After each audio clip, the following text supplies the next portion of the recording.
day, gentlemen.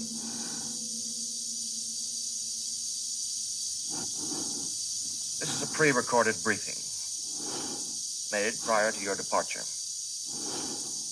in which, for security reasons of the highest importance, has been known on board during the mission only by your HAL 9000 computer.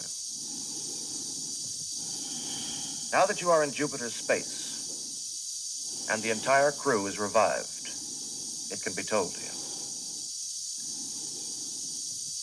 18 months ago, the first evidence of intelligent life off the Earth was discovered. It was buried 40 feet below the lunar surface, near the crater Tycho.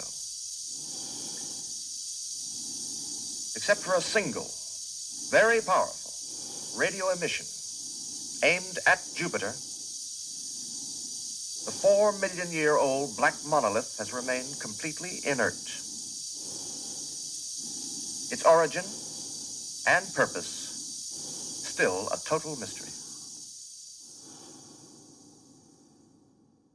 Stanley Kubrick's 2001: A Space Odyssey is a milestone in the history of the cinema and a milestone in the history of the futuristic imagination. And beyond that, it's a film about the most profound questions of our existence.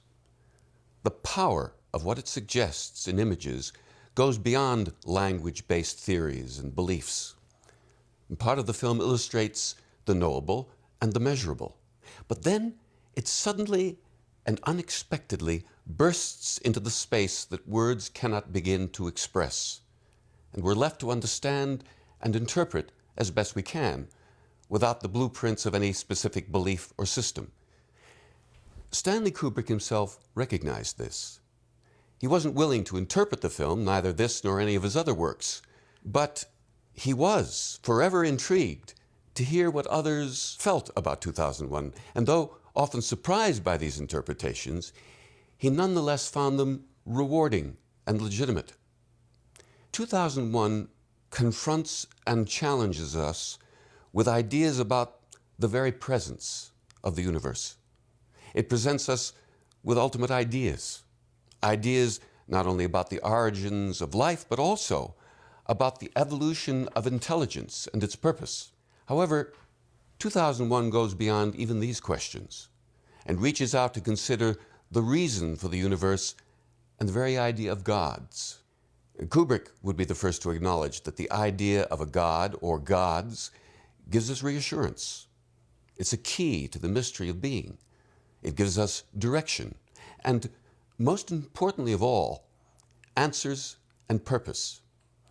Here's what Kubrick said in an interview soon after the film's release. "I will say that the God concept is at the very heart of 2001, but not any traditional anthropomorphic image of God. I do believe that one can construct an intriguing scientific definition of God. It seems likely that there are billions of planets in the universe, and some are hundreds of thousands of millions of years in advance of us.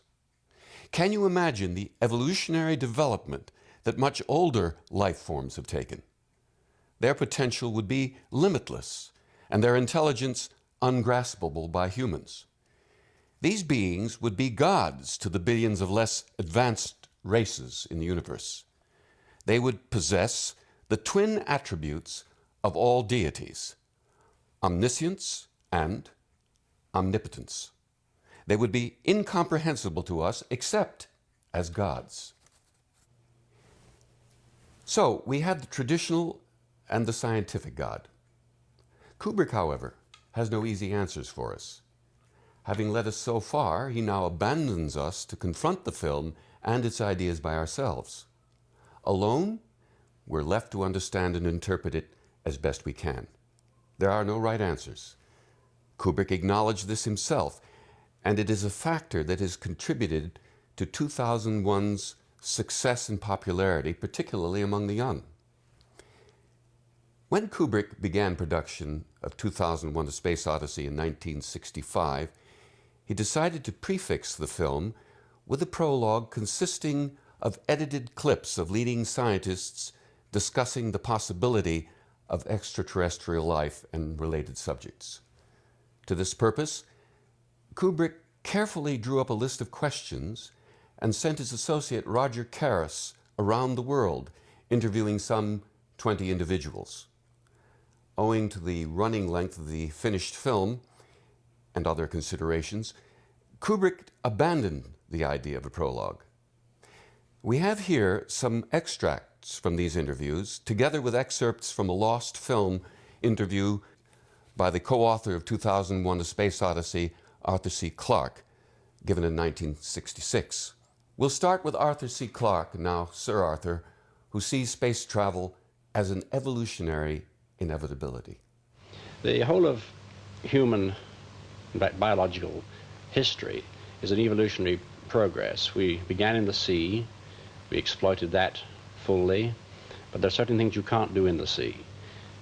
Then life moved out onto the land, and on the land we developed all the advanced forms that exist today. On the land, in air, we can develop technology, we can develop fire. You can't imagine an advanced civilization that was always living in the sea. We are the product of this evolution. Now in our generation, the next stage is beginning, the conquest of space. And this will open up, I think, as many new possibilities as the exploration of land, as the exploitation of the land opened up. And just as the first amphibians could no more have imagined us, so we can no more imagine the ultimate results of space exploration. The exploration of space increases the chances of discovering extraterrestrial life. Isaac Asimov, the famous and prolific writer of science fiction and science fact, was optimistic about the subject. I believe that there is life on planets other than Earth, but we have to make one thing certain. I do not mean planets in our solar system. The chances that there is life on other planets in our solar system are small. There may possibly be life on Mars, but even that would be very simple forms of life. If we're talking about complex forms of life, intelligent life, life that might be roughly comparable to ourselves in intelligence, if not in shape, then we're speaking about planets in other stellar systems, planets circling other suns. My belief in the presence of intelligent life elsewhere in the universe is purely a matter of statistics. There are 135 billion stars in our galaxy. Now that's just in our galaxy. There are at least 100 billion other galaxies like our own, more or less. Among these 135 billion stars, a certain moderate percentage are like our own sun. Of these stars, almost all would be expected to have a planetary system. A certain moderate percentage would be bound to include a planet very much like our Earth. On such a planet, life would be almost sure to develop because scientists don't think that life is a miraculous accident.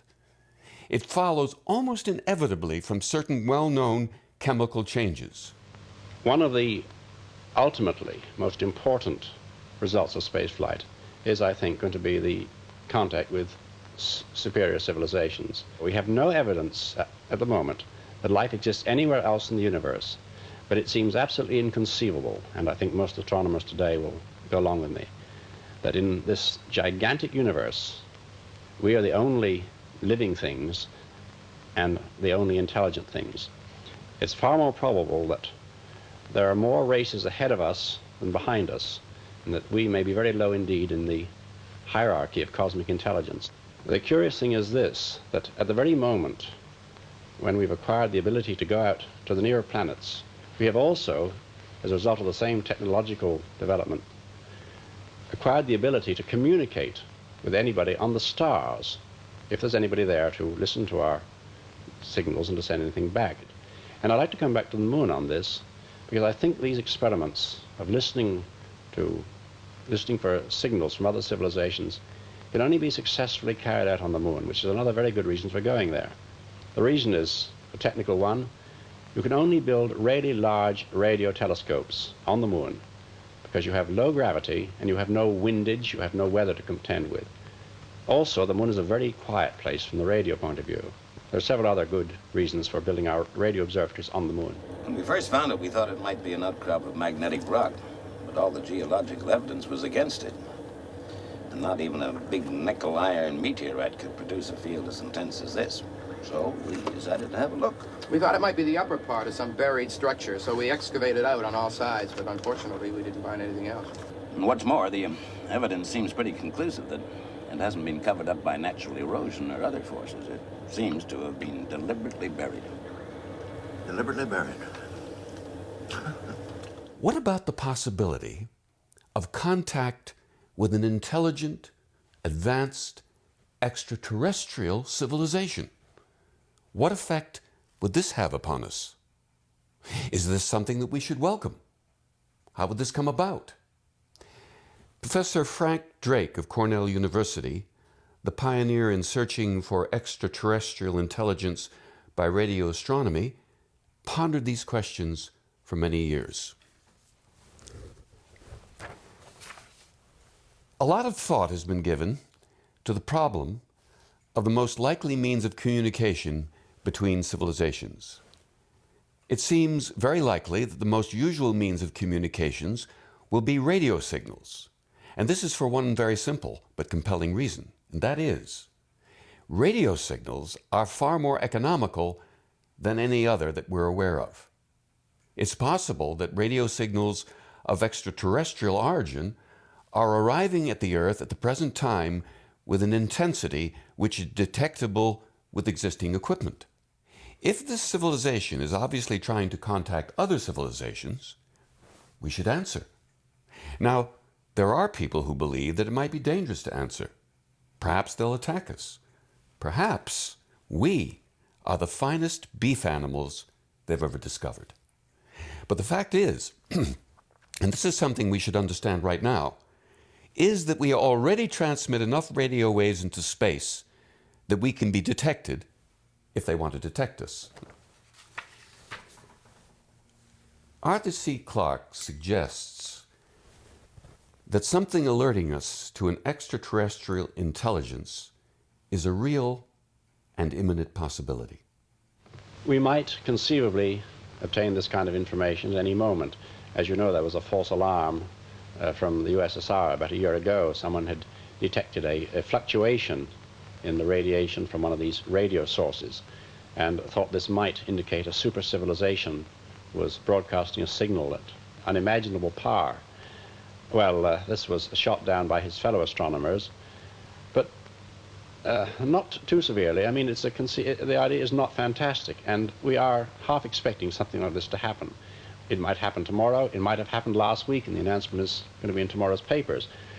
But I think it's more likely to happen perhaps in the next 50 years. And will these messages presumably be messages that started out a very long time ago? Oh, yes, traveling at the speed of light. Even if we had a signal from the nearest star, it would have left Proxima Centauri, Alpha Centauri's companion, 4.25 years ago.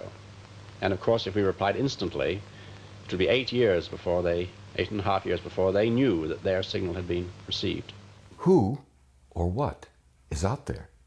New York University professor of physics Jeremy Bernstein sounded a cautionary note. I think it is generally and rather naively assumed that extraterrestrial life will be benign, that there'll be philosopher kings reigning in the cosmos. I think it was first Professor Freeman Dyson who made the point that if we detect signs of extraterrestrial life, what we'll detect first will really be advanced technologies. We will detect signals generated by some very advanced technological system. And it is by no means clear that a civilization capable of advancing in technology is going to be a very benign civilization. Rabbi Lamb, professor of Jewish philosophy at New York's Yeshiva University, believes that contact would be only for the good.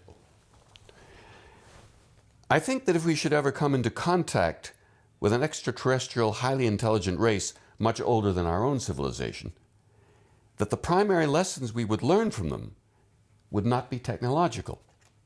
I think that there is a civilization which has lasted that long, then by the very fact of its survival, it has indicated that it has learned certain secrets of social justice, harmony, and the ability for individuals to get along without killing themselves off on a large scale.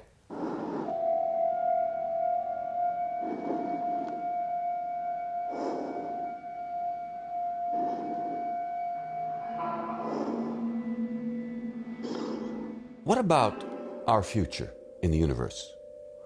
What will become of us? What will we achieve? Isaac Asimov was again confident and optimistic. In the next 10,000 years, we will have the solar system completely explored. We will have colonies on the moon or on Mars, maybe on the moons of Jupiter. I hope that we will have controlled population, that by that time we will have reached some level of population which will be suitable for the world as we want it to be, and we will keep to it.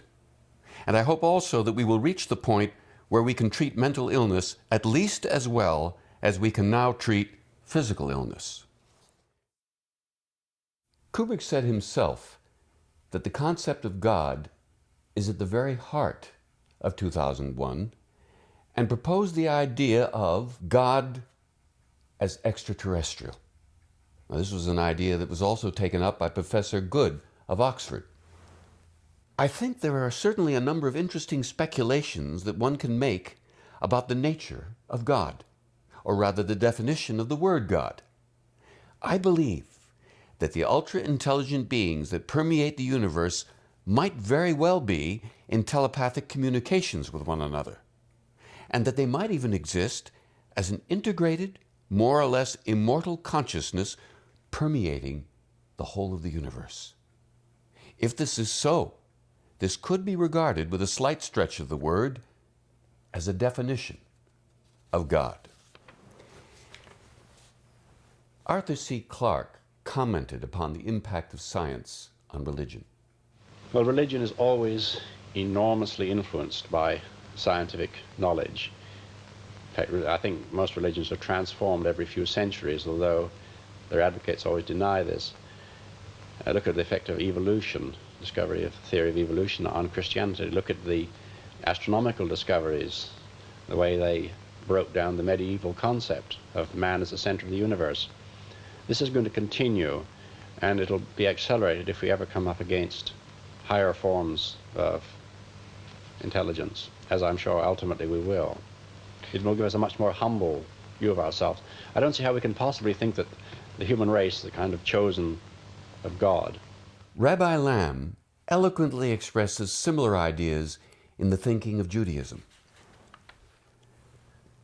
One of the very greatest of all Jewish thinkers of old days, perhaps the greatest Jewish philosopher of all times, Maimonides, maintained that man may be the superior creature on earth, but it would be foolish to consider that he is, therefore, the purpose of the universe.